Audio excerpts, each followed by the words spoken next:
He is, among others, the founder and president of the Club of Budapest and chair of the World Wisdom Council. He is the founder and director of the General Evolution Research Group. He is the author and co-author of more than 50 books, which are translated in more than 20 languages.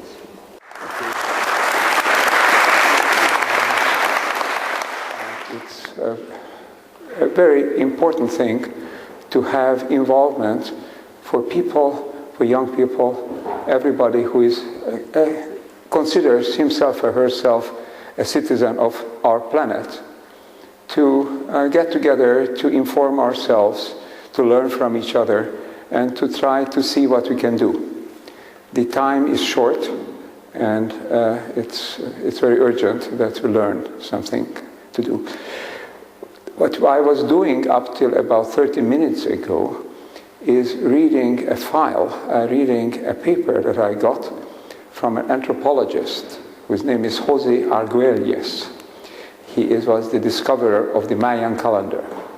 In 1986 he wrote the book The Mayan Factor, and that's the first serious treatment of the time count, of the way the Mayans counted time, and why they believe that the end of 2012 is going to be a major shift.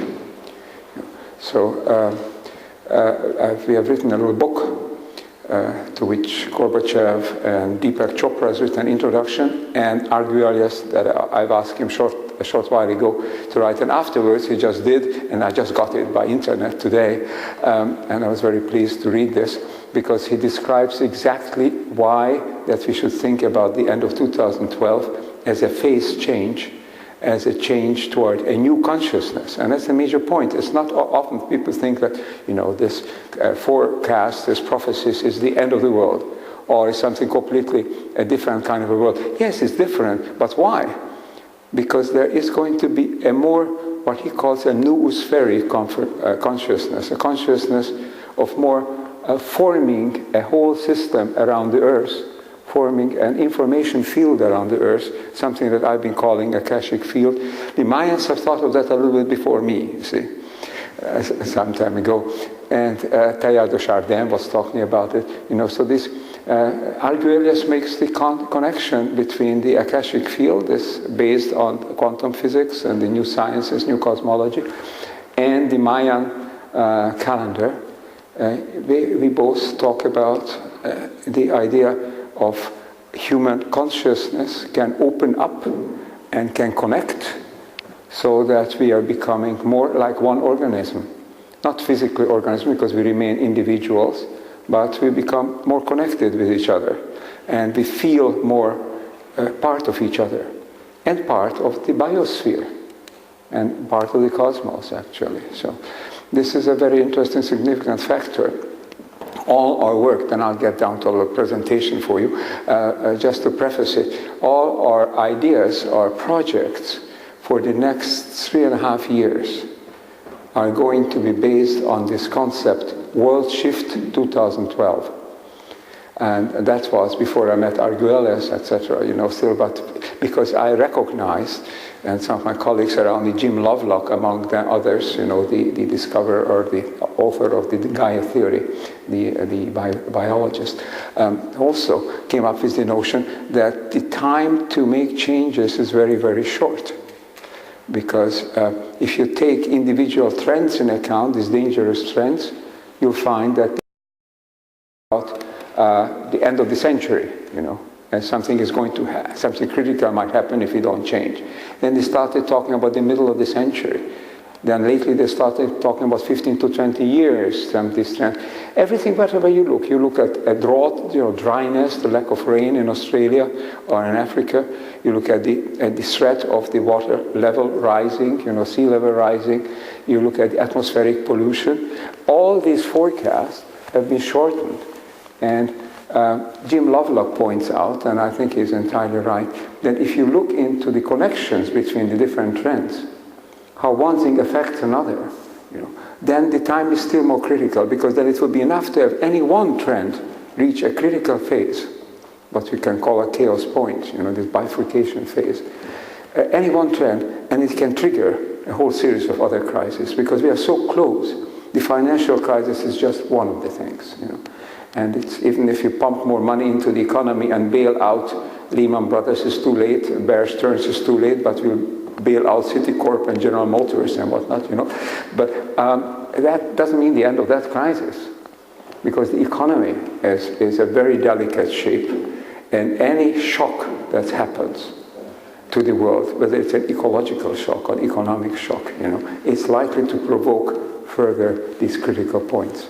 So when you look at all of these, it's a coincidence, or maybe it isn't a coincidence, that the critical time for humanity on this earth, a time for transformation, may be within 3 or 4 years, which coincides with the Mayan idea. So I'm not an esoterist, I don't believe in everything that is being told, but it's very interesting that not only in the Mayan calendar, in the Hopi calendar, in anthroposophy, in astrology itself, the end of 2012 is seen as a critical time.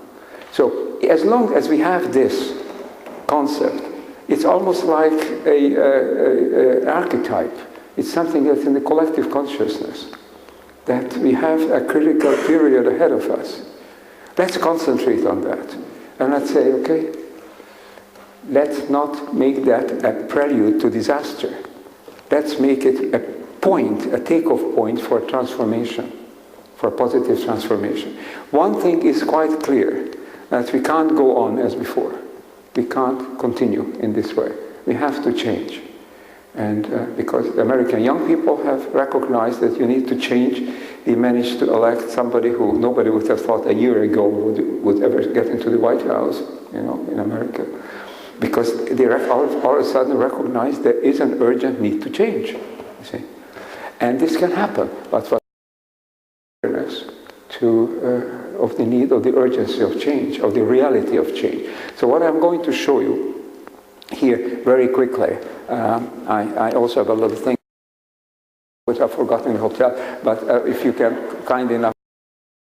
I have a lot of material here, but I'm not going to go into detail and all of that. We can leave it on your computer. You're welcome to save it and keep it here, you know, this material. So then afterwards, if you want to look at it, you can. I'm just going to sketch the main point. Let's go on to the next one. There are 3 propositions that I want to concentrate on. Let me just tell you very briefly. The first, this system in which we live is not sustainable. You know, the transformation is not a question of whether or not, it's a question of when. It's either chaos or transformation. The second, preparing for this minimally disruptive and positive transformation is urgent, therefore the urgency. And I want to talk particularly, I mentioned already a few things about the urgency, but I want to show you some slides about this. Okay? And the third point is what they call the human factor, is the mission, if you like, of the Club of Budapest. Because the preparations for a positive change must go on all levels in society. Must be the political, economic, as well as societal. But especially it has to go in civil society. I'm convinced, and it's interesting enough, Mikhail Gorbachev, who wrote the foreword to this little book that we are just now publishing called World Shift 2012. Don't look for it yet in the bookstores, but you can see it in the internet. There's an announcement of it. Because it's going to be published on 9/9/9, 9th of September 2009. You see? That's another key date. You see? And Gorbachev wrote in a foreword to it, don't trust your leaders to make the changes. You have to push them. You see? And he ought to know. You see? In fact, his whole system was pushed much further than he expected at the time.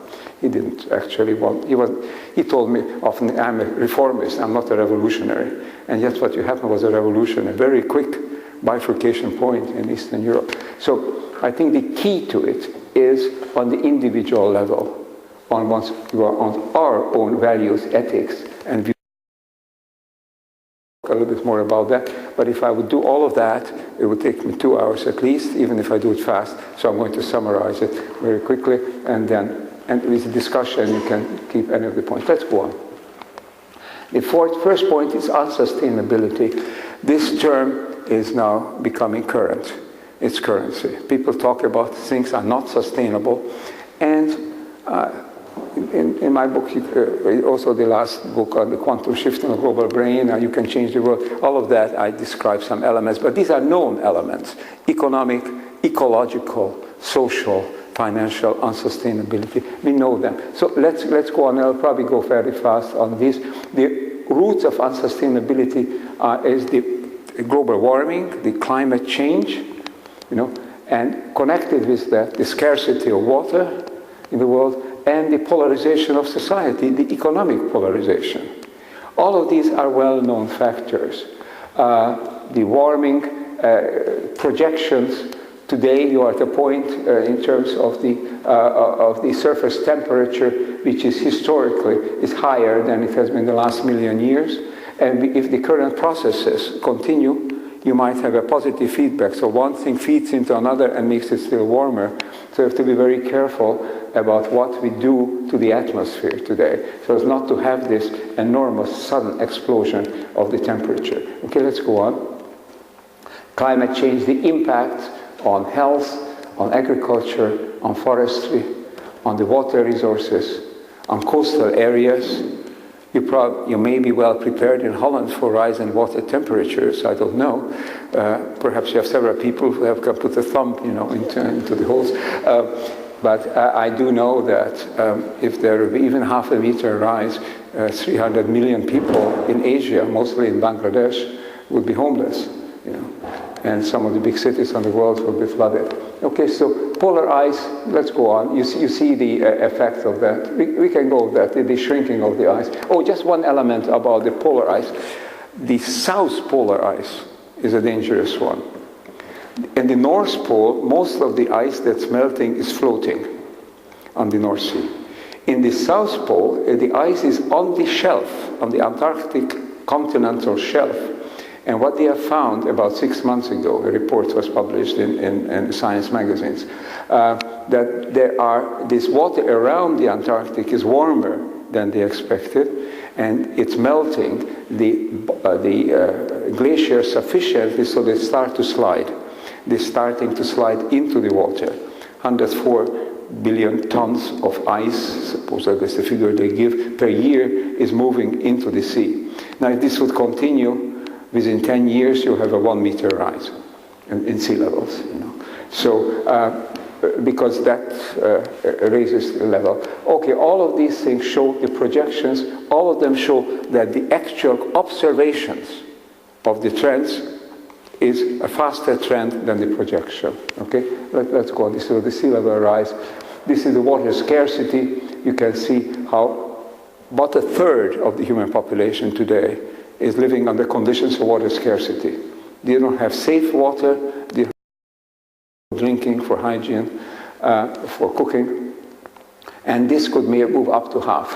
The gap between the haves and the have-nots, you can hit the next one, then you see it also, the protests, all that, socioeconomic polarization. Nearly 1/3 of the population lives on equivalent of $2 a day.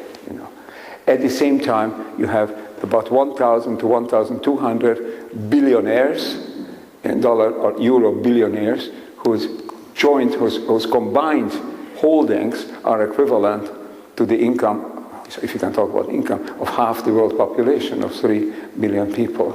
So enormous gaps. Okay. So problems are ecologic, economic, financial, all of those, put together, and it's just a question of which crisis will come up first. Okay, preparing for this transition, a little bit of theory, just a tiny bit. I come from systems theory and system science and evolution theory. And then you look at the situation, or whatever situation you take as a system. Now, there are two kinds of systems, open and closed. Closed systems are only theory. There's no fully closed system in the universe, because every system, to some extent, is open to matter, energy, and information. But our planet is a very specific kind of a system. It's open to energy, but it's closed to matter. That means that there's a constant flow of energy into the planet, But matter doesn't leave the planet, unless you think of a couple of spaceships going to Mars, you know, getting lost and not coming back. And nothing comes in. Let's hope nothing comes in, because the danger is that you get big bedrock, you know, the meteor could be a cosmic catastrophe. There's a certain chance of that, but the time is so vast that we hope that there could be a couple of 100,000, if not million years before that happens. But so practical purposes, and it's open to energy. Let's go on to the next one. What happens then is that this planet, the biosphere of this planet, is so beautifully balanced. It makes use of all the energy to cycle the matter that's over here, by starting with the photosynthesis, which creates biomass. Other species eat the plants. There's a food chain.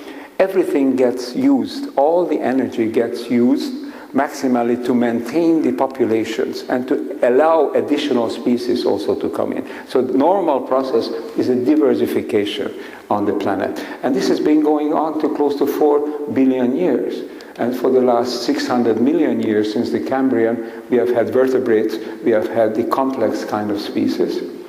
And for the past 30,000 years, Homo sapiens emerged among the Cro-Magnons and among the Neanderthals, and became the dominant species. Now, Homo sapiens has started something very curious. Just to show you that this didn't happen just yesterday. About 8,000 to 10,000 years ago, in the Levant, in the Middle East, riverine settled societies emerged. Why could they emerge? They didn't need to be nomadic. They didn't need to follow the animals. They managed to domesticate the animals and domesticate the plants. Domesticated plants means agriculture, you see. So they managed to seed the areas, most around the Nile, the Huanghe, the Yellow River, etc., you know, the various big riverine civilizations. And they irrigate them, and they picked it out, they used it for food, they threw the waste into the rivers, and they hoped that it just goes away. They expected that it disappears. Or they burned the waste, and then goes up into the air, and then it disappears. Okay? So the humanity started remanipulating, restructuring the environment. But we did it with relatively small numbers. Relatively small numbers. We had 1 billion people at 1850, you know. Now we have probably 7 billion today. And it's still growing at the rate of close to 90 million a year. But when you keep doing this with technologies and so many people, then it becomes very evident that what you throw away doesn't go away. It comes back to you. See, even the sea accumulates mercury and other toxic substances. When you burn something in the air, the CO2 and the other gases don't disappear. They stay in the atmosphere, and they create all kinds of problems, like the hothouse gases. So we actually, our behavior of using matter as though it was an open system, as though you could just pick it up, use it, throw it back, because you can always get new matter. It's not true. That's a big mistake. We ought to be using matter so that we recycle it, using the energy that flows into this, to the system, to the earth, to cycle and recycle everything. Let's go on. So this is the bifurcation diagram. Basically, a bifurcation diagram is something that's added to Darwinian evolution. Darwin talked about evolution by little steps, by step, you know. There is a chance mutation occurring, and the chance mutation improves the system somehow, and that becomes better adapted to the environment, and so on. And little by little, there is progress. Progress is linear. It goes in one direction. Let's go to the next. You'll just see more details. Here you have this kind of self-directed, what's the right word? Self-controlled or self-sustainable homeostatic processes. But they reach an end at a critical point. They no longer can control itself, no longer can sustain itself. Okay?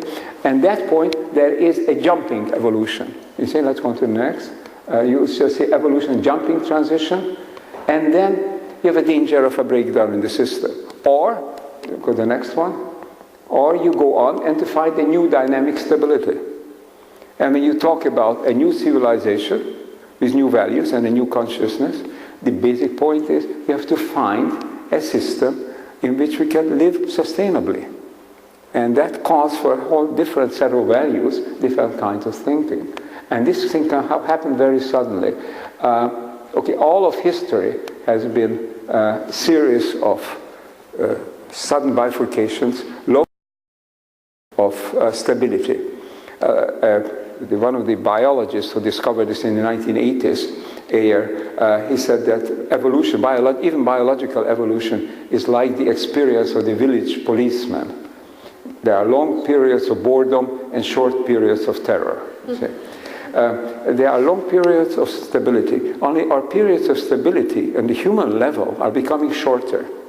And the periods of terror, of sudden transformation, are becoming more and more frequent. Because we are a more complex system, more sensitive. Let's go on. So all of history can be looked at as a series of stable states. The last stable state was 250, 300 years ago, the creation of the nation-state system. And that system was supposed to give you stability on the political and social and economic level. And now that system shows that it's no longer able to guarantee the survival of the species. So you need a transnational society. This is bifurcation diagram again, either breakdown or breakthrough. Okay, let's go on. So here we are at that point where this scissors opening up. It's either breaking down or going through to a breakthrough period. Let's move on. The need is to have a shift. The idea of a world shift is to move from this negative trend to a positive trend. And what we think in the Club of Budapest, that in a few years, Jim Lovelock thinks that we don't have any more time, that it's already passed. Jim Lovelock thinks that we have less than 1 billion people could survive on this planet. But we have 7, see. So we are basing our thinking on our effort on the idea that we still have a few years to manage to keep 7 billion people on this planet alive and developing. And for that, we need new ways of acting. So what we must do, and this is, I think, then afterwards we can go on to the discussion also, this is the key point. How do we launch a transformation? And I think it's centered on the individual, very much on civil society. The key motto here comes from Einstein. He says we can't solve a problem with the same kind of thinking that gives rise to the problem. He was originally talking about the nuclear weapons. He said the atomic bombs change everything in the world except our thinking. We can say that our tremendously powerful technologies have changed everything around us, but our thinking is not changing fast enough. Of course it's changing. There are young people who have a different mentality. There are many NGOs, many organizations pulling together, trying to do something about it. But we need to have new thinking. 6 obsolete beliefs, very quickly. You're welcome then to elaborate on this if you like. The first one, the earth is an infinite source of resources, and think of wastes. You can take all you want from it, you can put everything into it that you want. And big business often acts like this was still true. You see. Okay, the second one. Nature can be manipulated like a giant mechanism. It's the mechanistic worldview, the materialistic mechanistic worldview. If you want to build a bridge, you start here and you build it like that. And this is what you can do with nature. You can manipulate genetically organisms, and then the new organisms will do exactly what you want them to do. Turns out that's not the way. This is Darwinian idea. Life is a struggle where the fittest survive. Actually, Darwin never meant by fit the strongest. Darwin meant by fit the most capable of change. See? But nowadays, in economics and in business, well, the fit is the one who has more money, is cleverer to manipulate, and it's just generally can out-compete the others. The market distributes benefits, the famous slogan that if I do well for myself, I play the market, somehow it will benefit you too, turns out. Doesn't work because the market is now very skewed. Money and technology can solve all problems. To some extent, still, that was the response to the economic financial crisis. Short term, yes. Short term, you can bail out a bank or an auto manufacturer. But in the long term, you won't be able to save this system just by pumping in more money, as long as the money is handled in the short-sighted, selfish way in which it just accumulates in fewer and fewer hands. Finally, the economic ends justify military means. Hopefully nobody believes that. Mr. Bush believes that, you see, but now I think hopefully we are past that particular era. Let's go on to the next one. Ethical frameworks. A new ethics, not only an ethics based on self-interest. I'm not thinking that we are going to become angels, but we're going to have self-interest. But our self-interest has to be embedded in the interest of the society. Just like an individual in a family is also a member of a family, also as a selfish individual. But his selfishness is limited, is mitigated by the fact that he's also a member of a family, or a member of an enterprise, member of a community, member of a city, member of an ethnic group. You see, all of these, we have to have this sociocentric ethics.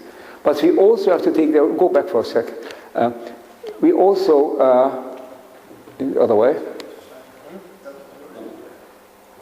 still back. One more back? No? Ah, there you are. Okay. We also have to embed this in ecocentric ethics. That means that we have to recognize that the biosphere is also a system of which we are a part. And if the trade-offs between economy and the environment are very bad trade-offs, they're not real trade-offs. Often people say, shall we keep the forest over here or shall we build a highway? Building a highway is good for the environment, keeping the forest is good for the ecology. You know? But posing the question this way is a false dilemma, because ultimately we need a stable environment to be able to live on the planet. And so we need to conserve the forests. And we need to adapt our economic systems, our technologies of transportation and everything else, so as to live within the economy. Just one term here is very interesting. In economy, in economics, you usually consider the economy as a subsystem. Or rather, sorry, let me put it this way. You usually consider the ecology, the biosphere, as a subsystem of the ecology. You see, economy is the whole thing. And one of the elements of that is the ecology. And that's completely turning things on its head. And humanity, with its economy, is a subsystem of it, you see. But it means a completely different kind of a thinking. You know? And therefore, even today, economists and ecologists, you mostly don't understand each other, you know, and they have all these fights. So we need what we call a planetary ethics, would be a system, this holistic ethics, which incorporates the ecological perspective with the economic, with the selfish, with the societal, also all of those elements. Okay, now let's go on, then we'll finish. I won't have time for this. The worldview, I'm contrasting the mechanistic, self-oriented, manipulating worldview with a systemic, organic, biological, holistic worldview. You get a very different concept of the individual, very different concept of society, very different concept of ethics, as I just said, and so on.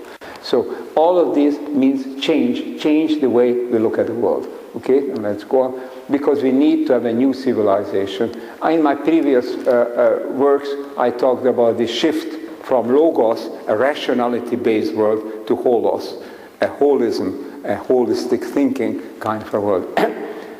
If the Mayans would say it would be shifts from the fifth to the sixth sun. You know, you can put it in quite different terms, but there is a major shift necessary, and that's the world shift. And that's the last thing to see, as a beautiful quote, we can't do better than that, it's William Blake, to see the world in a grain of sand and heaven in a wildflower, hold infinity in the palm of your hand and eternity in an hour.